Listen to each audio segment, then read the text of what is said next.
before this story begins, I want you to understand something. Nothing you're about to hear was random. Nothing happened by accident. Every year on New Year's Eve, people talk about fireworks, fresh starts, and clean slates. But some traditions don't celebrate beginnings. Some mark continuations. And if you ever see a clown standing still at midnight on New Year's, don't stop walking. I never believed in patterns. Not the kind people swear by. Not the kind that turn tragedies into legends. People see repetition and assume meaning. They want rules because rules make fear manageable. That's what I told myself the first time someone mentioned the New Year's clown. It was a throwaway comment at a crowded house party years ago. Music was loud, drinks were spilling, and someone joked about avoiding Old Junction after midnight because that's when the clown comes out. People laughed. No one said it wasn't true. They just added details, casual ones. The way people talk about bad weather only happens once a year. He's not aggressive unless you stare. Just don't go walking alone. I remember how easily the subject died. How naturally the party swallowed it. That should have bothered me more than it did.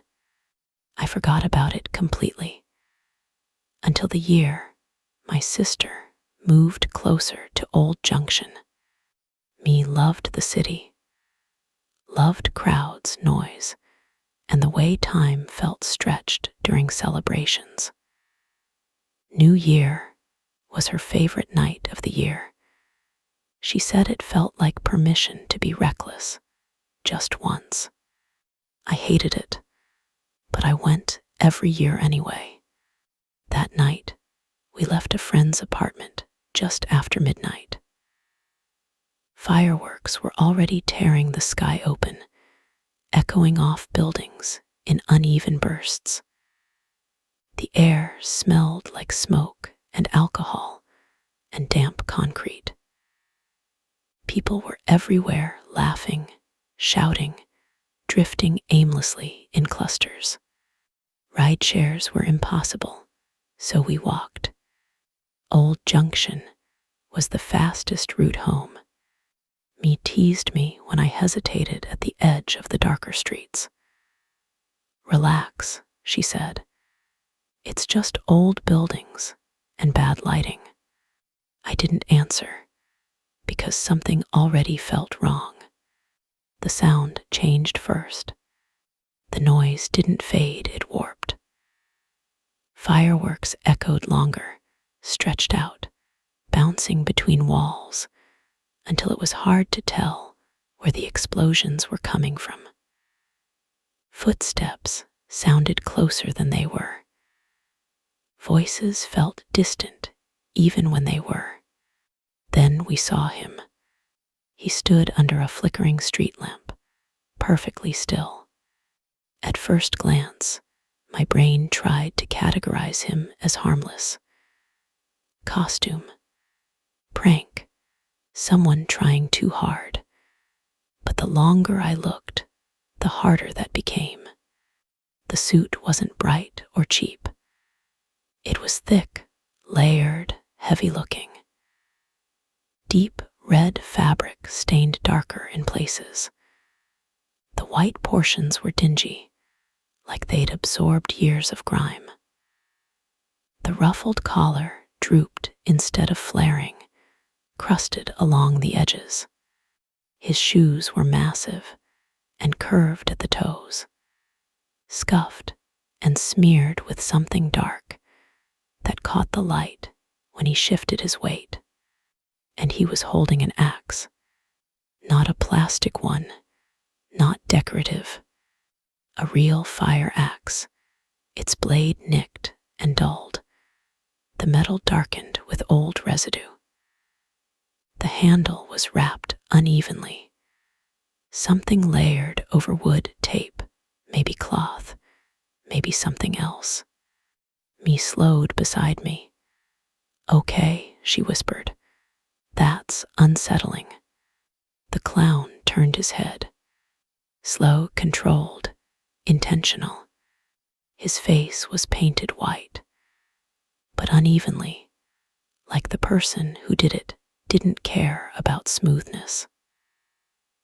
The red mouth was stretched far past where lips should end, painted into a permanent grin that cracked at the corners. His eyes were small, deep-set, and alert, not wild, not unfocused, aware. He smiled. Then he lifted the axe. A man stumbled out of the alley beside him, hands slick with blood, mouth open in a sound that barely worked. He tripped, hit the pavement, and turned just in time for the axe to come down. The sound was heavy, wet, like chopping into something that didn't want to split. Me screamed. I didn't. My body locked up as the clown pulled the axe free and brought it down again. And again. Each strike measured, practiced, calm. Fireworks exploded overhead, perfectly timed with the blows. The clown stopped. He turned and looked directly at me. Eye contact. His smile widened slowly, deliberately, as if responding to my attention. As if this was the part he enjoyed most. The bells sewn onto his suit didn't make a sound. Me grabbed my arm and ran. I followed because my body knew what my mind hadn't caught up to yet. We didn't hear footsteps behind us. That was worse. When we reached the main road, noise rushed back in like pressure equalizing. Music, laughter, horns, shouting. No one noticed us screaming. No one believed us when we tried to tell them. By morning, the body had been found, axed to pieces near Old Junction. One victim, just like every year. I didn't sleep for days. Every time I closed my eyes, I saw the axe rising and falling. The way the clown's smile changed when I looked at him, like a door opening. Me tried to move on. She said it was trauma, shock, adrenaline. She said people kill people every day, and costumes don't make it worse. But she avoided Old Junction after that. We both did. I started researching, quietly, obsessively. I found articles buried in local archives, short reports, similar phrasing, same date, same vague location, same description, unidentified victim, severe blunt force trauma, axe suspected, always just after midnight, always New Year's. Witness reports were inconsistent, dismissed, vague. Man in costume, possible clown mask. Fireworks may have obscured suspect. The pattern was there if you wanted to see it. I didn't tell me what I found. A year passed. On December 31st, I stayed home. Me went out with friends. I checked my phone constantly. When midnight passed without incident, I convinced myself it was over. Then a video appeared online. A shaky clip filmed from a balcony. Fireworks exploding in the distance.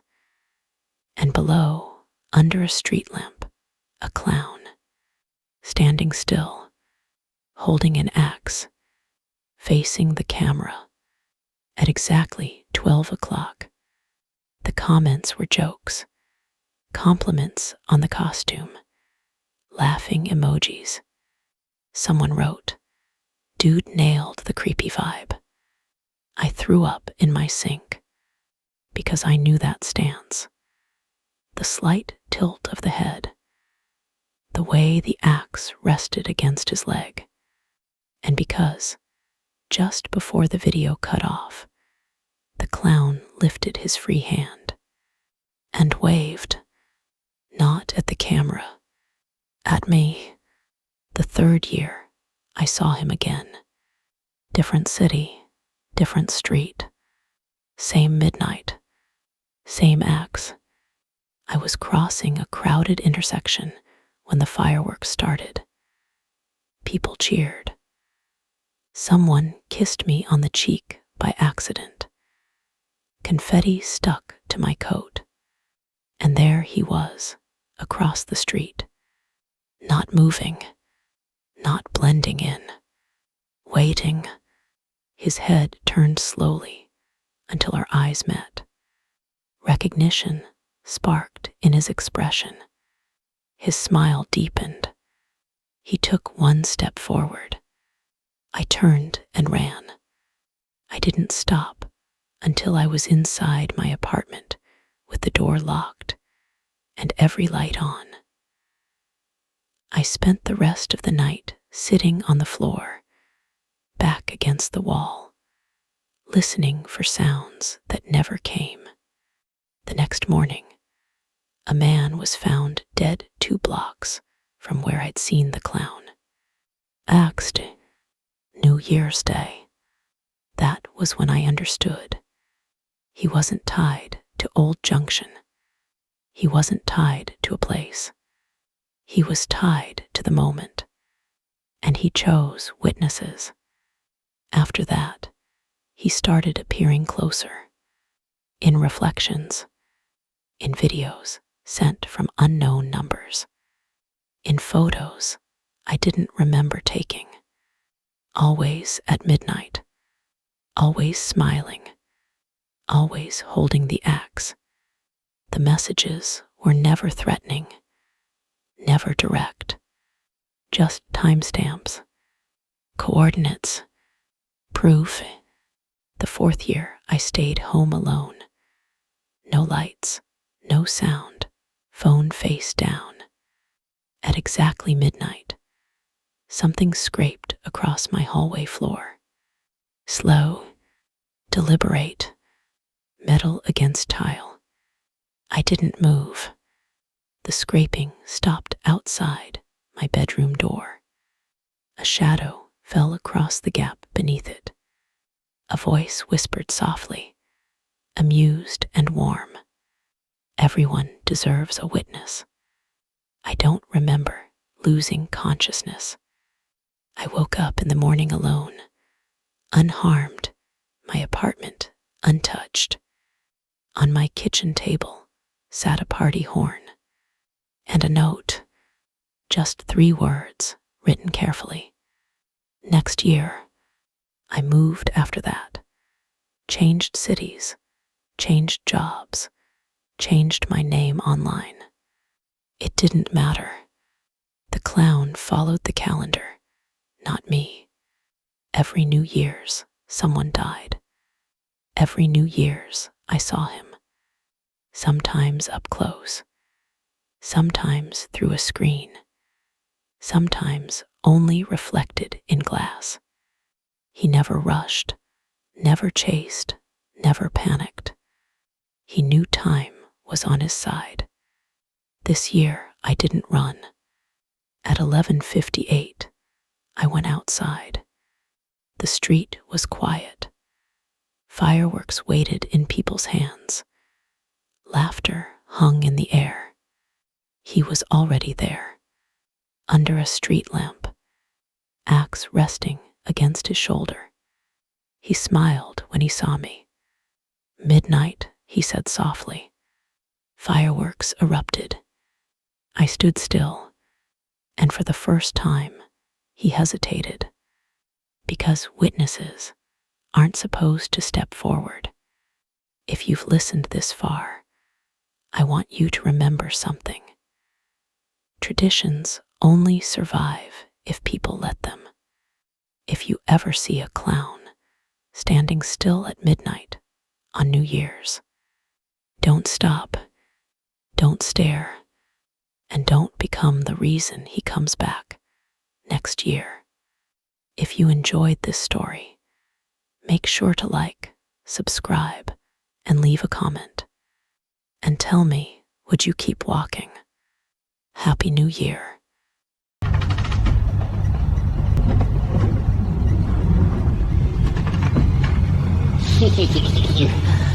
Don't you love surprises?